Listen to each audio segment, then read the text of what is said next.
मां के बिना घर। जब घर ने पहली बार मुझे पराया सा लगा, उस दिन मैं देर से लौटा था। दरवाजा खुला था, पर अंदर से कोई आवाज नहीं आई। ना मां की पुकार, इतनी देर क्यों हो गई, ना रसोई से आती खनक, बर्तनों की, चूल्हे की, जिंदगी की। मैंने जूते उतारे, आदतन आवाज लगाई, मां, पर जवाब नहीं आया। उस पल पहली बार महसूस हुआ, घर की दीवारें खड़ी थी, पर घर गिर चुका था। मां, जो कभी थकती नहीं थी। मेरी मां साधारण औरत थी, ना बहुत पढ़ी लिखी, ना किसी बड़े सपने वाली, पर उसका सपना हम थे। सुबह सबसे पहले उठती, सबसे बाद में सोती, बीमार होती तो भी कहती, पहले तुम लोग खा लो। मां कभी छुट्टी पर नहीं जाती, उसका कोई रविवार नहीं होता। हमने उसे हमेशा ऐसे ही देखा, काम करते हुए। शायद इसलिए कभी सोचा ही नहीं कि मां भी एक दिन थक सकती है। बीमारी, जिसे हमने हल्के में लिया। मां को पहले हल्का सा बुखार आया, फिर कमजोरी। डॉक्टर ने टेस्ट लिखे, रिपोर्ट आई। हमने फाइल बंद कर दी, क्योंकि मां बोली, कुछ नहीं है, दवा से ठीक हो जाएगा। और हम मान गए, क्योंकि अगर मां बीमार मानी जाती तो हमारा सारा सिस्टम हिल जाता। धीरे धीरे मां का चेहरा बदलने लगा। हंसी कम हो गई, आंखों के नीचे काले घेरे, पर फिर भी वो मुस्कुराती थी। रात को उसे खांसी आती, पर वो आवाज दबा लेती। शायद वो नहीं चाहती थी कि हम डरें। वो दिन जब अस्पताल जाना पड़ा, एक सुबह मां उठी नहीं पाई। उसकी आंखें खुली थी, पर शरीर साथ नहीं दे रहा था। पापा घबरा गए। मैंने एम्बुलेंस बुलवाई। मां रास्ते भर मेरे हाथ को पकड़े रही। उसकी उंगलियां ठंडी थी। उसने धीरे से कहा, डरना मत।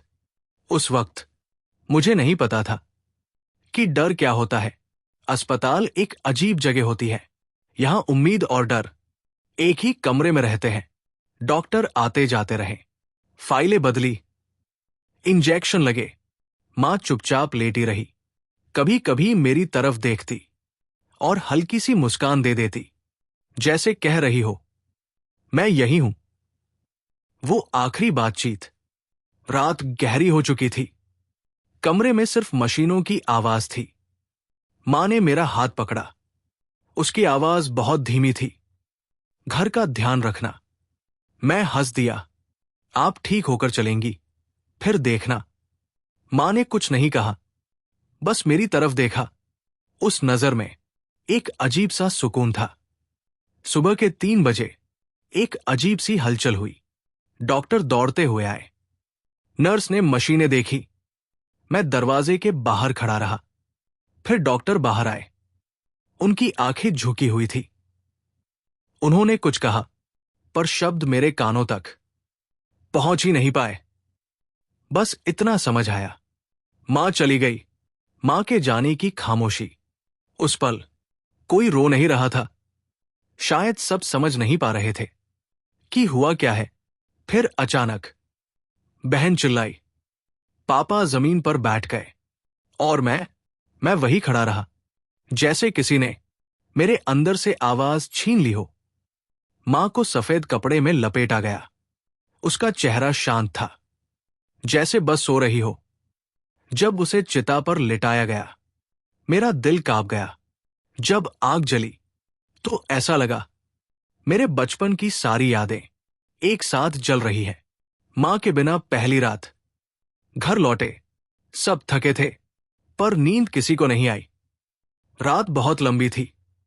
मां का कमरा बंद था। मैं दरवाजे के बाहर बैठा रहा। अंदर जाने की हिम्मत नहीं हुई। अगली सुबह का सन्नाटा। सुबह हुई, पर मां ने नहीं उठाया। ना चाय बनी, ना आवाज आई। मैंने खुद चाय बनाई। पहली बार। स्वाद कड़वा था। शायद इसलिए नहीं कि चाय खराब थी, बल्कि इसलिए कि मां की आदत नहीं थी। मां की चप्पल, मां का दुपट्टा, मां की अलमारी, हर चीज अब सवाल बन चुकी थी। ये सब यहां क्यों है? जब मां नहीं है। पापा चुप हो गए। जो आदमी कभी घर की आवाज हुआ करता था, अब खामोश था। रात को उन्हें रोते देखा, चुपचाप। मैंने कुछ नहीं कहा, क्योंकि कुछ कहने को था ही नहीं। मेरी बहन अब कमरे में बंद रहती।